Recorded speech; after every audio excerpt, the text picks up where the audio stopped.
চিরদিনই তুমি যে আমার আজকের পর্ব দেখতে হলে আমাদের চ্যানেলটি সাবস্ক্রাইব করে সম্পূর্ণ ভিডিও না টেনে দেখতে থাকুন। গল্পের শুরুতে দেখা যায় আর্যর কাছাকাছি আসার চেষ্টা করতে মীরাকে সকলের সামনে উচিত শিক্ষা দিল আর্যর। সম্পূর্ণটা জানতে ভিডিওটা প্রথম থেকে দেখতে থাকুন। ধারাবাহিকের শুরুতে দেখা যায় যে কিঙ্কর সিসিটিভি ফুটেজ চেক করছে যে কেউ এই বাক্সটা রেখে দিয়ে গেছে, কিন্তু কাউকেই দেখতে পাচ্ছে না। তখনই মীরা আসে। মীরা আসতেই কিঙ্কর মীরাকে দেখে বলছে, কি ব্যাপার মীরা, তুমি এই বাড়িতে এখন? অর্ক তখন ছুটে আসে, এসে মীরাকে দেখে বলছে, মীরা তুমি জানো না দাদার কি অবস্থা, দাদার কি শরীরটা খারাপ করেছে? তখন মীরা বলছে, স্যার শরীর খারাপ করেছে কেন, কি হয়েছে? কিঙ্কর তখন অর্ককে বলছে, তুমি চুপ করো না অর্ক। কিঙ্কর মীরাকে বলছে, তেমন কিছু হয়নি, একটু শরীরটা খারাপ করেছিল, এখন ঠিক আছে। তখন মীরা বলছে, কিন্তু তুমি আমাকে বলতে কেন চাইছো না কিঙ্কর কিছু? কিঙ্কর বলছে, আমি বললাম তো এখন সবকিছু ঠিক আছে, স্যার একদম সুস্থ।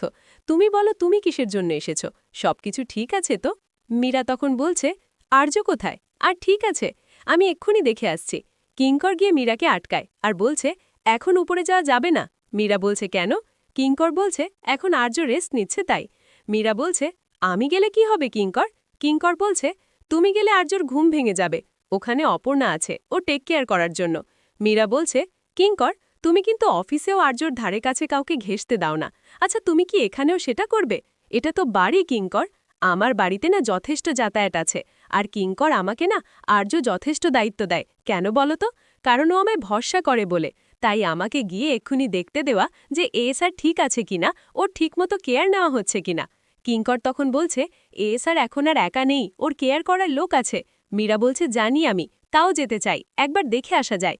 কিঙ্কর বলছে, মীরা তোমার নিজেরও তো শরীর ভালো নেই, তুমি অত বড় একটা শখ খেলে, তোমার তো নিজের রেস্ট নেওয়া উচিত বাড়িতে। মানসী তখন এসে কিঙ্করকে বলছে, মীরা যখন যেতে চাইছে ওকে যেতে দাও, আটকাচ্ছ কেন? কিঙ্কর বলছে, কারণ ওর শরীরটা খারাপ, ওর নিজের রেস্ট নেওয়া দরকার সেই কারণে।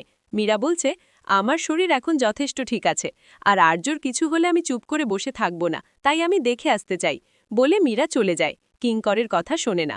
মীরা তারপরে আর্যর ঘরে গিয়ে ঢুকেই দেখে যে অপর্ণা আর্যকে জড়িয়ে ঘুমাচ্ছে। মীরা দেখেই তো মনে মনে বলছে যে যত এদের দুজনকে আলাদা করতে চেয়েছি ততই এরও দুজন কাছাকাছি এসেছে, কিন্তু এত কাছাকাছি এদেরকে আমি থাকতে দেব না। মীরার সঙ্গেই আর্যকে ডাকে, ডেকে ঘরের ভিতর ঢুকে যায়। ঢুকেই তো আর্যকে ডাকছে। অপর্ণা তখন ঘুম ভাঙে, মীরাকে দেখে বলছে, মীরা ম্যাডাম আপনি এখানে? মীরা বলছে, স্যার এখন কেমন আছো, ঠিক আছে? তখন অপর্ণা বলছে, মীরা ম্যাডাম আপনি এভাবে ঘরের ভিতর ঢুকে গেলেন? তখন মীরা বলছে, দরজাটা খোলা ছিল তাই আমি ঢুকলাম, যদি দেওয়া থাকতো আমি নক করে ঢুকতাম। তখন অপর্ণা বলছে, তবুও তো এটা বেডরুম নাকি? মীরা বলছে, হ্যাঁ এখন এটা তোমাদেরই বেডরুম, সরি আমার উচিত ছিল দরজা নক করে ঢোকার, কিন্তু স্যার শরীরটা তো ভালো ছিল না, তাই মাথা ঠিক ছিল না বলে আমি ঢুকে চলে এসেছি ঘরে। আর্য তারপরে উঠে বসে। তখন মনে মনে বলছে, যাক আমার কাজটা তো হয়ে গেছে, আর্যর কাছ থেকে তো অপর্ণা সরে গেছে। তখন অপর্ণা মীরাকে বলছে, উনি এখন একদম ঠিক আছে, ওনাকে নিয়ে চিন্তা করতে হবে না।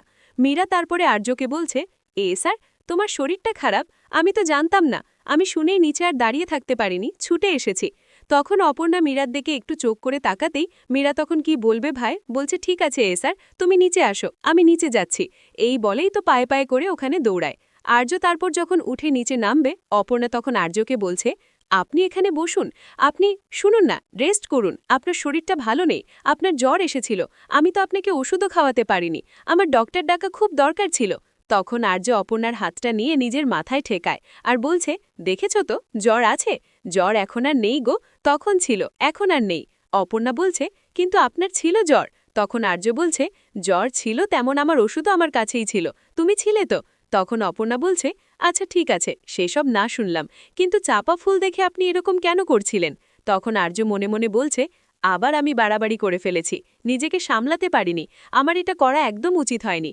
তখন অপর্ণা বলছে, আপনি যদি আমাকে না বলতে চান কোনো সমস্যা নেই, কারণ হঠাৎ করে চাপা ফুল দেখে আপনি এমন করছিলেন তাই একটু বললাম। তখন আর্য বলছে, আসলে কয়েকদিন ধরে অনেক স্ট্রেস যাচ্ছে তো সেই কারণে এরকম করে ফেলেছি। নিজের সবাই একটা ছোট্ট জিনিস নিয়ে এমন ওভার রিয়্যাক্ট করলো, আমিও একটু বেশি ওভার রিয়্যাক্ট করে ফেলেছি তাই না? আই এম সরি, এখন আমি ঠিক আছি, নিচে সবাই ওয়েট করছে, আমি যাই বার দেখে আসি। আর্য যখন যাবে অপর্ণা তখন আর্যকে দাঁড়াতে বলে, বলছে আমি ঠিক আছি। তখন অপর্ণা বলছে, আটকাচ্ছি না। অপর্ণা ওই রাজনন্দিনীর ঘরের চাবিটা এনে আর্যকে দেয়, বলছে এই চাবিটা। আর্য তখন চাবিটা নিয়ে বলছে, থ্যাংক ইউ অপর্ণা। অপর্ণা বলছে, একটা কথা বলি, ফ্রেশ হয়ে একটু নিচে যান। আর্য বলছে, ঠিক আছে। অপরদিকে মীরা নিচে আসে। মানসী জিজ্ঞেস করছে, এখন আর্যটা কেমন আছে? মীরা তখন বলছে যে একটু ঠিক আছে, অপর্ণা টেক কেয়ার করছে। আর্য তখনই নিচে আসে। মীরা আর্যকে দেখেই বলছে, স্যার, তুমি নিচে কেন আসলে? তুমি যাও গিয়ে রেস্ট নাও। আর্য তখন বলছে, আমি ঠিক আছি। কিঙ্কর আর্যকে বলছে, আর্য বলছে, না না, আমি ঠিক আছি। মীরা বলছে, না, তুমি গিয়ে রেস্ট নাও। তুমি কোন মুখে বলছো বলো তো? আর্য বলছে, কেন? আমার মুখে বলছি যে আমি এখন একদম ঠিক আছি। মানসী মনে মনে বলছে, আজকে তো আমি সবটা জেনেই ছাড়ব, যতই আপনি চাপিয়ে রাখুন না কেন দাদা। মানসী তখন খুঁচে খুঁচে আর্যকে বলছে, আচ্ছা একটা কথা জিজ্ঞেস করব, আর্য চাপা ফুল দেখলে আপনার কি হয়? অপর্ণা তখন নিচে আসে চেঞ্জ করে। আর্য মানসীকে বলছে, তুমি শুনতে পাচ্ছ না আমি কাজের কথা বলছি? এক কথা বারবার কেন বলছো? কেন এই আলোচনাটা হচ্ছে? তখন অর্ক আর্যকে বলছে, আসলে আমরা সবাই ভয় পেয়ে গেছিলাম। আর্য বলছে, ভয় পাওয়ার কি আছে? ভয় পাওয়ার তো কিছু নেই, তাই না? এমন কিছু হয়নি। মানসী তখন বলছে, অপর্ণাও তো ভয় পেয়ে গিয়েছিল।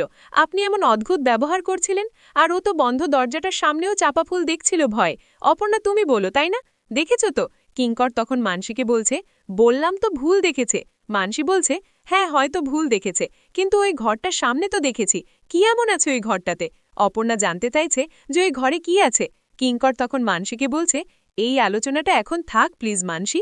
মানসী তখন আর্যকে বলছে, আমার কথা না হয় বাদ দিন আর্য, কিন্তু অপর্ণা তো আপনার স্ত্রী। ওর থেকে আপনি কেন লুকাচ্ছেন দাদা? কেন সময় চেয়েছেন? কি হয়েছে? আমি নয় দেখিনি, কিন্তু ও কি দেখতে পারবে না?